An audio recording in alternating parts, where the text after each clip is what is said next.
always there.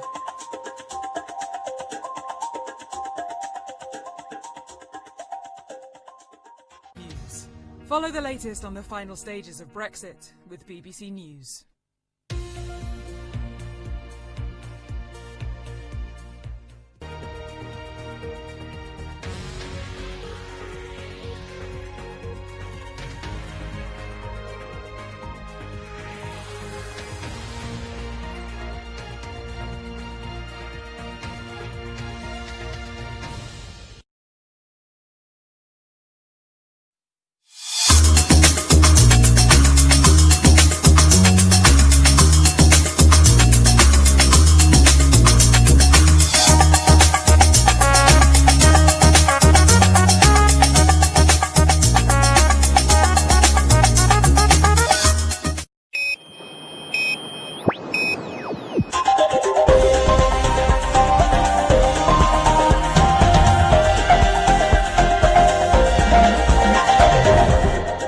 Today on One, your daily dose of local affairs and social media commentary.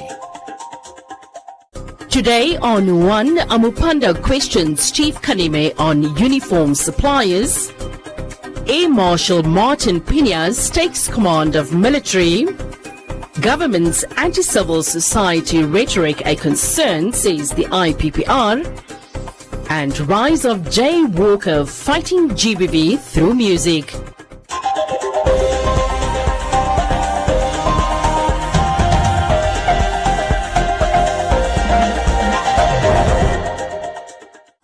The affirmative repositioning movement leader Job Amupanda has become the mayor of the city of Windhoek, and during his first speech as the city's mayor, questioned why the city police uniforms are manufactured in South Africa while there are locals that can provide the same services.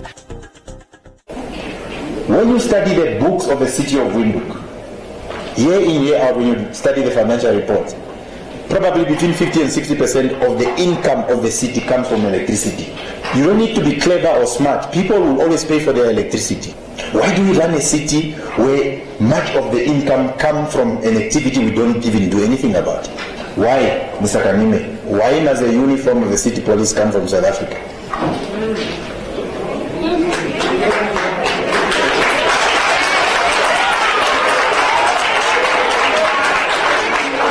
And it's not just him, it's all of us. Why must we have a situation every street in Katutura would have somebody that is able to make those dresses? When those 3,000 workers, who most of them formed up Havana and Korea Hub, when they lost their job as a result of the closure of Ramatex, they never went to Singapore, they were here. People who were producing clothes for the US market as part of the AGOA agreement, they didn't go anywhere, they are still here. They've been working in those factories. Why are we getting uniform from South Africa? Amupanda said that the management is in charge of the administration of the city and explained that poor performance won't be tolerated. So the colleagues in management, from today on, you no longer run the policy direction of the city. Know that your responsibility is management. It is not political leadership, it's not political management. Your responsibility is administration, to administer the city. So if we work together, it's going to be nice. But know that we will not hesitate to fire you. But we will also not hesitate to thank you and reward you, and tell everybody in our country that we have the best men and women who are performing their duties. The newly elected mayor added that service delivery should become faster in order to improve the productivity of the city's growth. So if to service 100 plots used to take 50 days, our instruction today is that it must now be 25 days. We are not debating how. It is your responsibility. You have gone to school, you are a specialist in that area. It's your responsibility to find how do we reduce the delivery of plots from 50 to 25. And I know that there are good men and women in the management of the city. Some of you have been trying, some of you tried your level best, some of you submitted proposal. But because those proposals did not have a tender implication, because those proposals did not present the value preposition for where people can eat, we do know that in our way that some of your proposals have been rejected. He further called for the joint collaboration with different municipalities for more effective delivery of services to the Namibian people.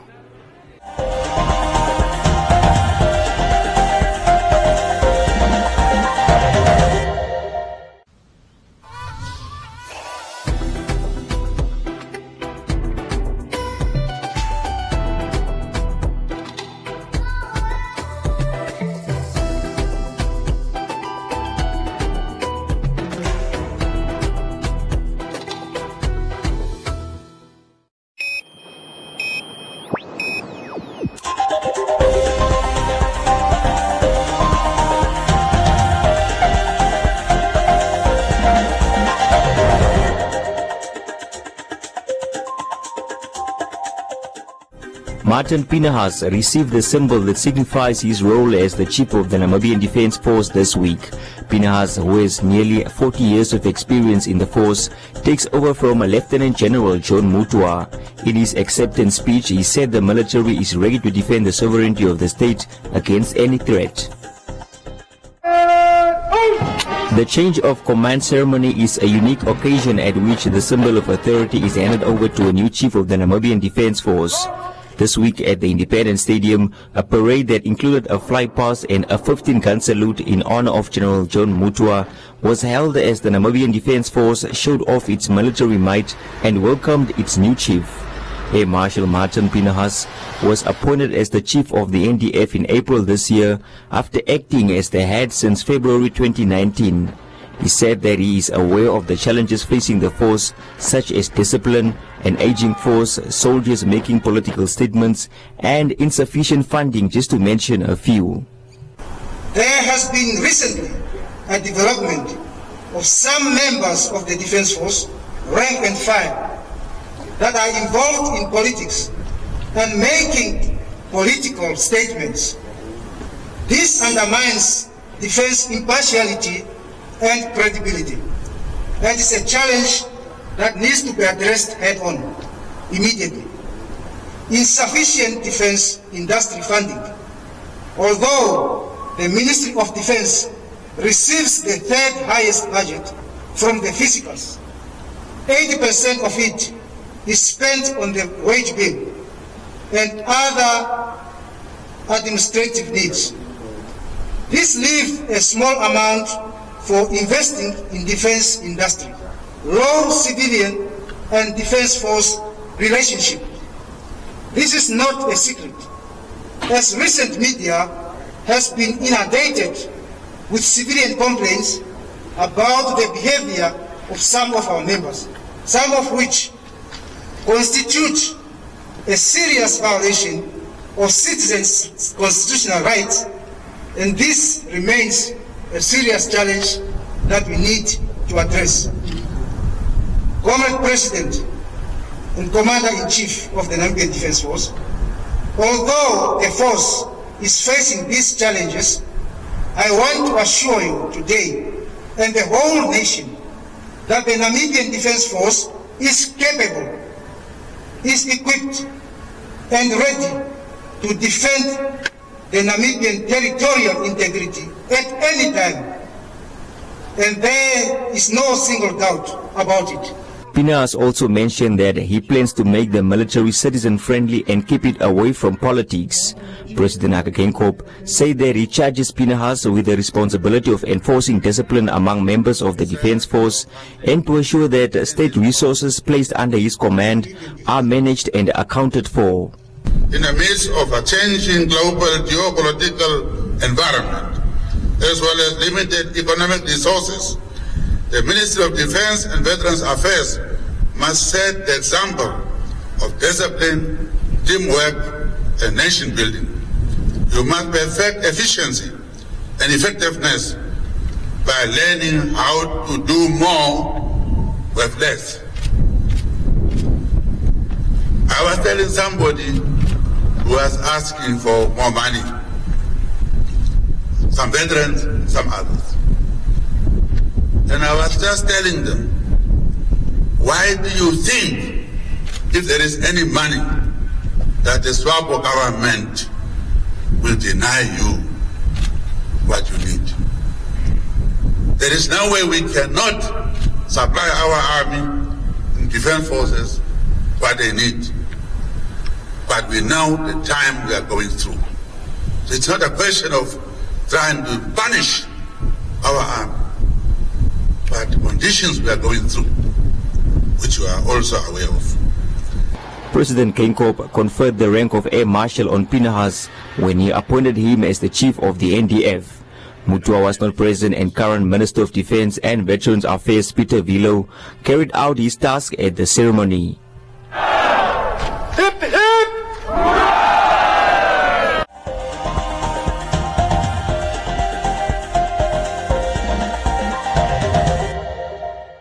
Hello Namibia, my name is Adora and welcome to a brand new edition of the cool new show called The Eintlagawal. On this show we get to know who our artists really are behind the scenes and what inspires them, what keeps them going, what makes them tick. What are some of your favorite sounds? Trap music, hip-hop, Okay. hip-hop, Afro dancehall. We came from a background whereby we were raised by our grannies, so it's not the shameful thing for me to do because we used to sell as a we would work from Fambolokasi to Okuriangala. Wala Namibia, this is your boy Tulisan.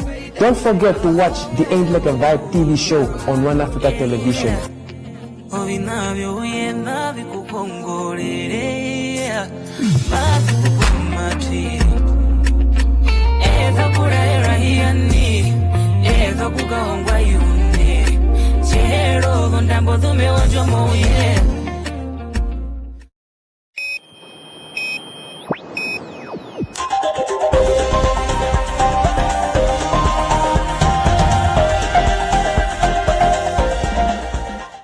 During the official launch of the 2019 Civil Society Organizations Sustainability Index for Namibia, the Executive Director of the Institute for Public Policy Research described comments made by several government officials, including the President, as being anti-civil society. Although Namibia regained its top spot in Africa for press freedom in 2019, some senior government officials blatantly made anti-press rhetoric, where the former Minister of Industrialization, Chekero Twea, called journalists flies because he claimed they were giving investors the wrong impression of the country. According to Hopwood, the head of state also delivered some anti-civil society rhetoric that affected the entire government's view of CSOs. The relationship with government is very much ad hoc. But I think, unfortunately, the President's statements before 2019, where he expressed distrust of civil society and that we were not, because we're not elected, we don't really have a role, did affect the whole view of government. So there was some suspicion to overcome every time we engaged.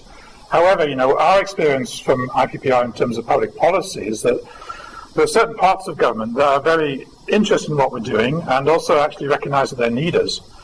We've had very positive discussions with the new Minister of Finance this year about budget accountability and changes that need to be made. So I don't want to sort of characterize government in general as being sort of out of touch with civil society and distrusting, but there are certain parts of government that recognize the importance of the different work that we do and want to work with us, and other parts that are still having that old-fashioned distrust, if you like.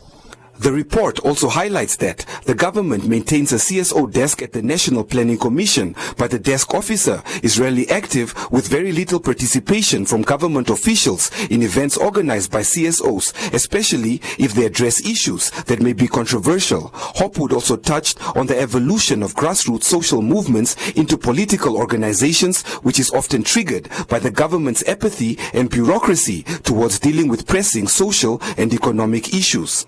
In 2015, the other thing that sort of was perhaps something of a game changer was the creation of AR, because I think it was in recent times the first example of a social movement of young people that was targeting very specific issues and has had quite an effect. But obviously now we've seen it change and morph over time into more of a political organization. And that does raise an issue about what happens to social movements and how they develop. And I think that the Shut It All Down movement will probably face similar issues in the sense that it is very much a social movement, and it was actually largely kind of organized through Twitter, actually. But now they're at that point is, do they start attending endless government workshops about the issues, which is kind of what they were complaining about, because they were saying, look, you've been focusing and talking about SGBV for so many years, but this problem is getting worse, and we don't see the policy reactions taking place. As reported in the 2019 CSO Sustainability Index for Namibia, the size of the civil society sector in Namibia, as estimated from a database developed by Civic Plus 264, there are 225 active organizations listed countrywide.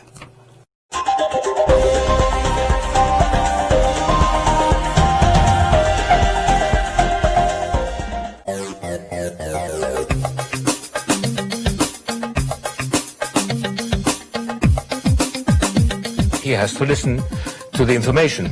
Now, that information needs to interpret it and then convert it, and that part of the brain will then absorb the information. I think it will be a huge opportunity. What is your true purpose, and how will I commit as a leader to continue? When you speak about the communication and how it's being received, how do you relate to people? I mean, those respect, love, those are the crucial things before you build the solutions.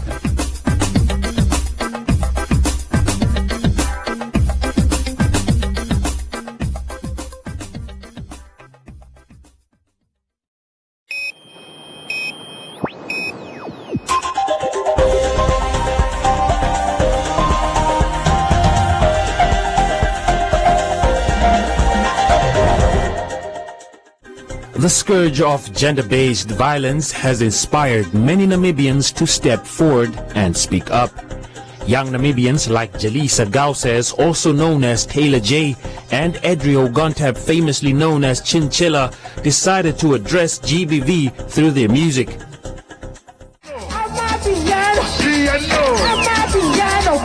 Through their new EP, Rise of Jay Walker, Taylor J and Chinchilla hopes to lift the spirits of both men and women, especially now that the world is recovering from a 6-month lockdown caused by COVID-19.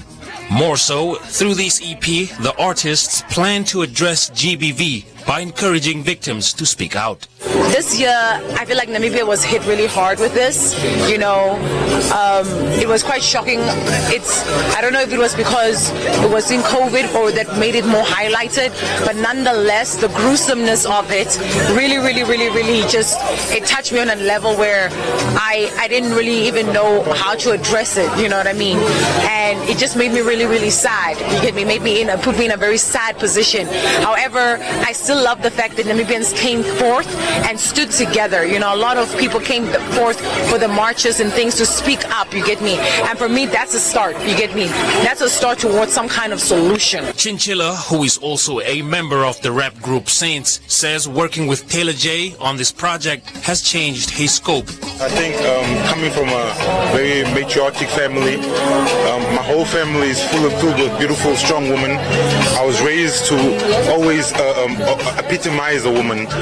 So my call out to all my fellow gentlemen would be, let's respect our woman, let's love our woman, and let's praise our woman, because women are God. Thank you. Rise of the Jay Walker was launched on Saturday night in the capital and had quite the turnout. The EP features local Kwaito star King TD, as well as Nigerian reggae dancehall singer and songwriter Peto Ranking.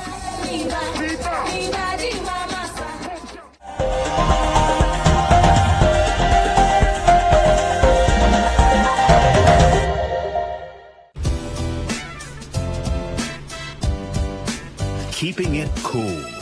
Tafel Lager, Namibian like you.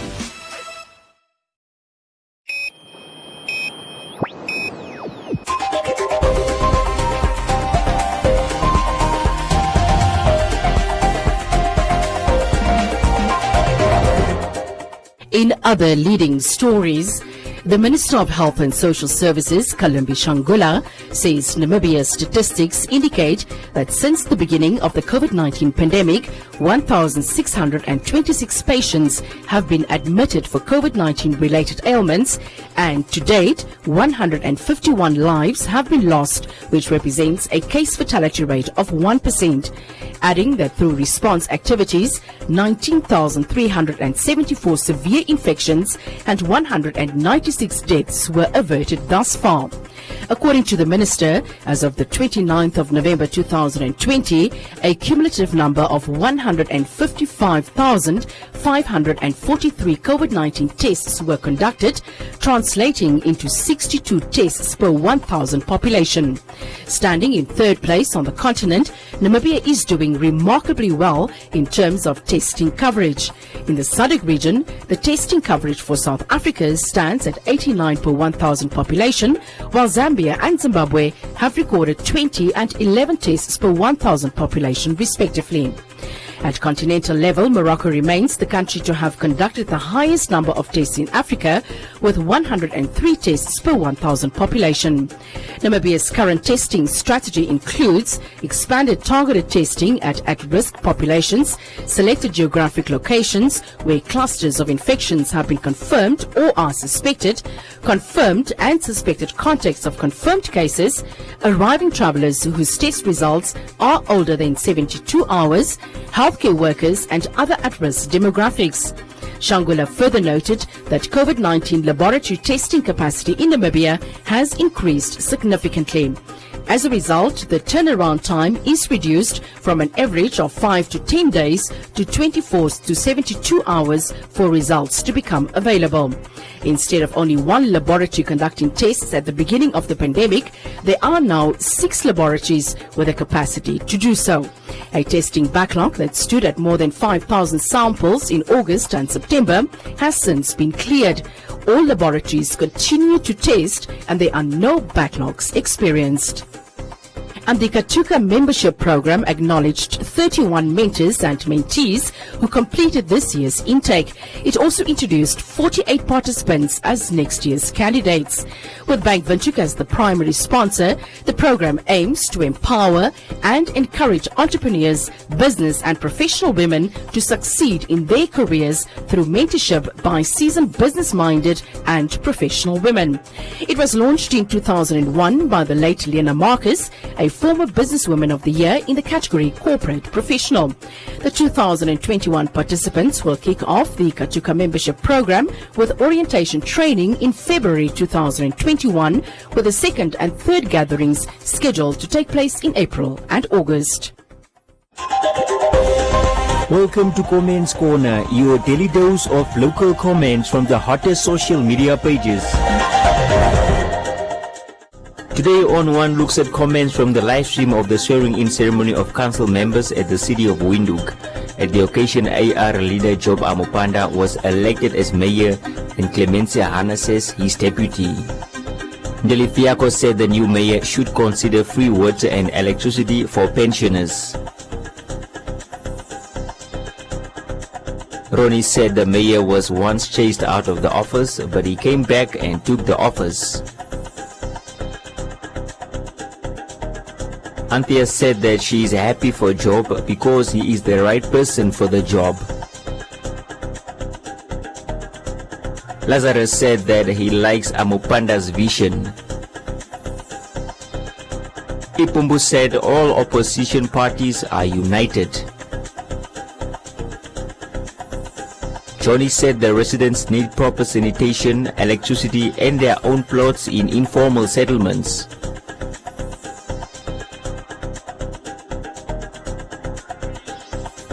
Cornelius said congratulations to Job Amupanda.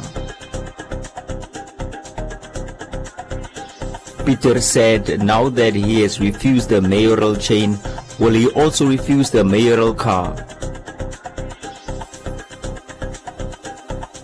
While Media Ombudsman John Nakuda said the city needs Job's drive and ambition to bring about the needed change, especially in the housing sector.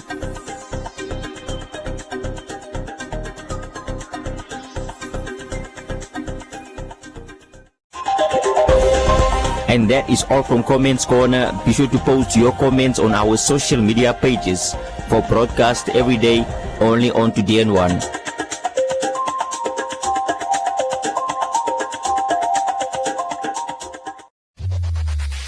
Win free airtime with One Africa TV. Share your comments on the channel. SMS your feedback, name and town to 555. One Africa TV. It just gets better.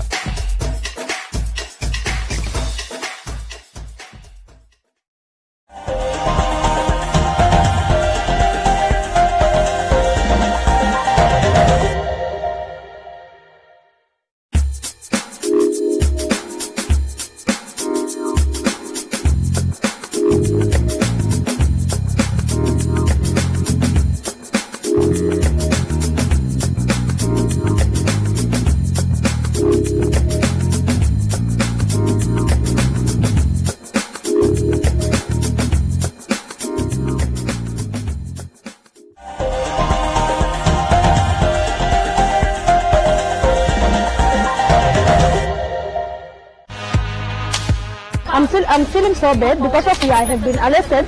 We are trying to sell to provide our kids with food, but the police, they come to arrest us. I was literally apprehended in Independence Avenue. I mean, there was no prior communications with the police or with Bonn or Benga Namibia. These guys literally just apprehended us on surprise. And when you are talking in a manner that is exaggerated about brutality in this country, I should ask you in which country you live. Yes, I can confirm that indeed there were 2 cell phones that were found after a search was conducted at the cells that the Fish Road accused are staying. Do you understand the amount of money that the government has spent on the fight against COVID-19? Could they have spent 300 million on tracing people and managing people? Is that even possible?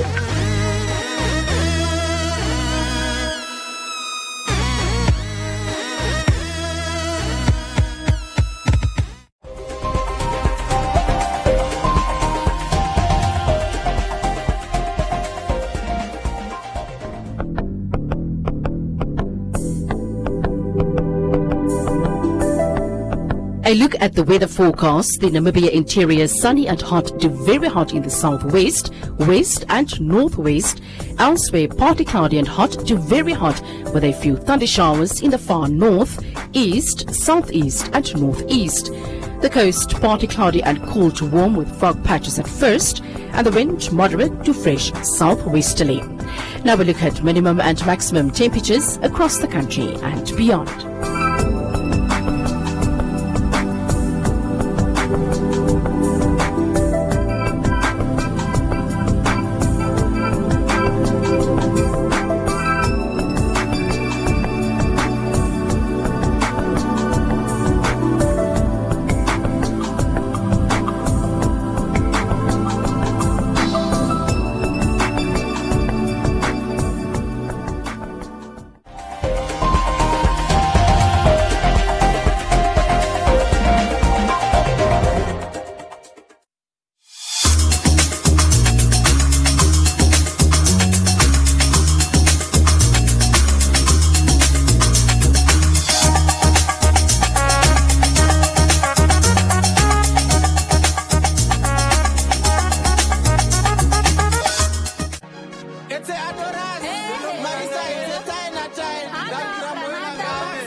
BBC World